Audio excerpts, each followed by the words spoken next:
those things that ties hand in hand with the branding. And so this is very, very key. This is how I close a lot of my deals. And not so much direct correlation with social media, but I'll kind of explain later how to retarget your audience. So that's that. Austin, next slide. Okay, so the closings that I've had that have came through social media have been these. One of my largest listings to date came directly from social media, and this was from just consistent posting. And the daughter of the seller had reached out to me and kind of had tried to get some insight on selling, as I'm sure that a lot of you have experienced. And really, social media is a great way to brand yourself, but also get large listings like this, because you're able to show the value that you create. So, next slide. Okay, so what can I be doing to leverage social media? That's a great question. You're good, Austin. You can skip to the next one. So this is a great question because it's something that we all ask ourselves. Is social media even important? Yes, it is. To a lot of you who have kind of been in this industry for a while, it's something that we kind of question. With that being said, social media is something that, like I said, it's a way to retarget your audience. And so the way that I look at this is a way of consistency. Consistency on social media is the biggest thing that you can truly give because no matter what you create, no matter how many lead generation posts that you can do, consistency is going to be the largest thing in creating business for you. So staying top of mind is the absolute biggest thing that you can do. So the 5 mistakes that agents make: posting only real estate related content. This is something that I did a lot of in the beginning. And this was just, I basically had a social media page and I figured, hey, I'm in real estate, so I should just be posting all about that. And that does not work for the main reason of when people choose their real estate agent, they want a friend. That's why they get into business, right? That's why they choose their agent nowadays, is they want somebody who they can relate to. And so if you're only posting about business, think about how many other real estate agents that you follow that just post about business. So that's massive. Posting without a plan, this is huge as well. If you're not using hashtags or location, this can get you in a lot of trouble because you're posting all of this, you're taking a lot of time to create the content. It's a big time waster when it comes to actually posting without a plan because you are going about it mindlessly.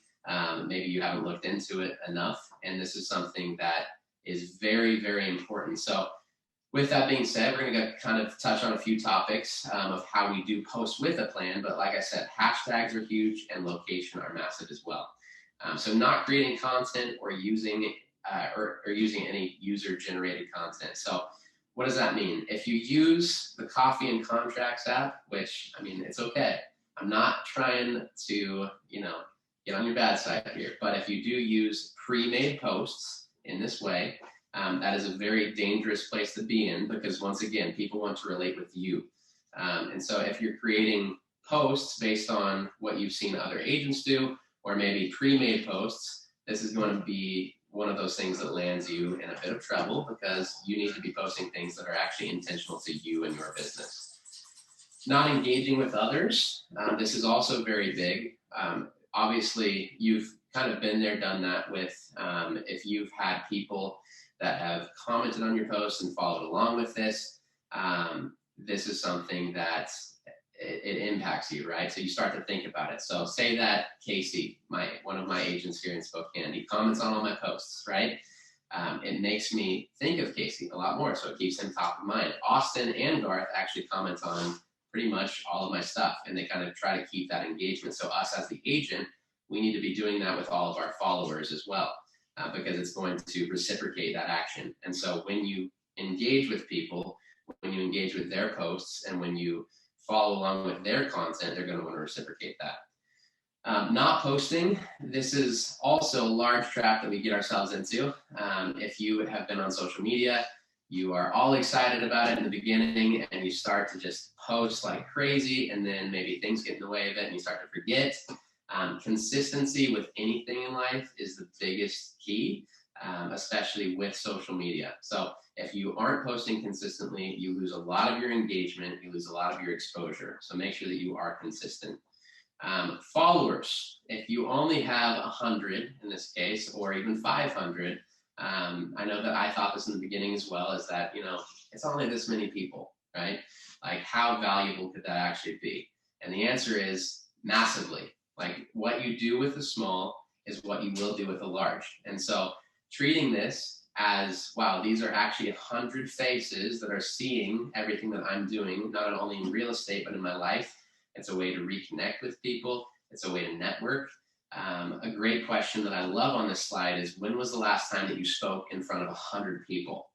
Okay, now me, I've never spoken in front of 100 people, so I'm sure that you can tell. I mean, right here, right, for the Zoom call. So that's something that just think about that. I mean, most of us aren't public speakers naturally, and so that's something that, if you actually think about that, look, this is getting in front of 100 different faces.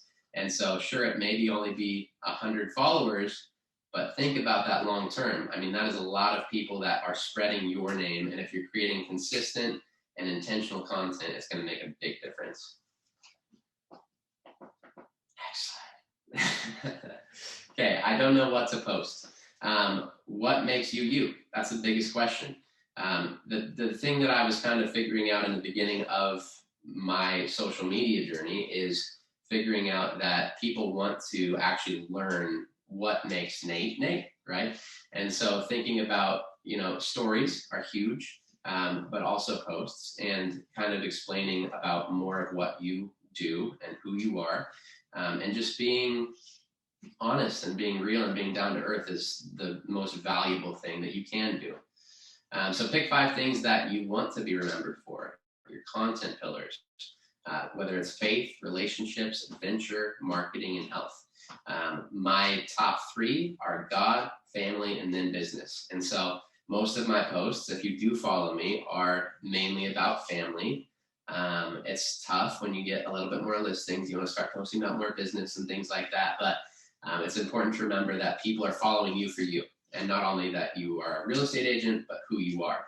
And that's another thing too. For me, I see a lot more engagement and a lot more kind of creativity within my posts when I'm sharing more about my personal. Because at the end of the day, people follow you for who you are.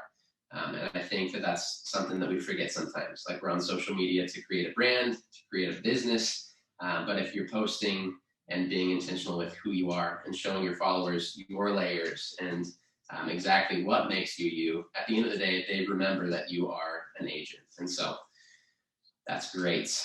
Live in the IG and Facebook stories, doing house tours, even open houses I've found. And Stuart is he can back me up on this. Open house walkthroughs, those are great. Just being able to stay consistent in whatever you do, whatever kind of walkthrough that is. Obviously, Park Place, we push a lot of more cinematic kind of videography experiences. That's something that has had a large impact in branding me and my brand. And that also can tie into IG and Facebook stories as well. So IG and Facebook stories are, I mean, if you were to think about it, do you spend more time on stories or do you spend more time scrolling? It might be about 50-50, but for me, it's personally stories. And for a lot of people and a lot of consumers, it is stories. And so this is something that if you were to create a post, make sure that you're resharing that, make sure that you're posting a short version of it and just getting it out there. So thank you. So we do have resources for all of this on our website. Obviously, if you have questions, feel free to reach out to me. Social media is one of those things that is so drastically different for every agent, kind of like what Austin and Garth were touching on in the beginning. It's something that, what works for me might not work for you, but it's something that's so unique to everyone and the way that you use it. However, with the things that we kind of mentioned in this slideshow, it is, tried and true methods. And so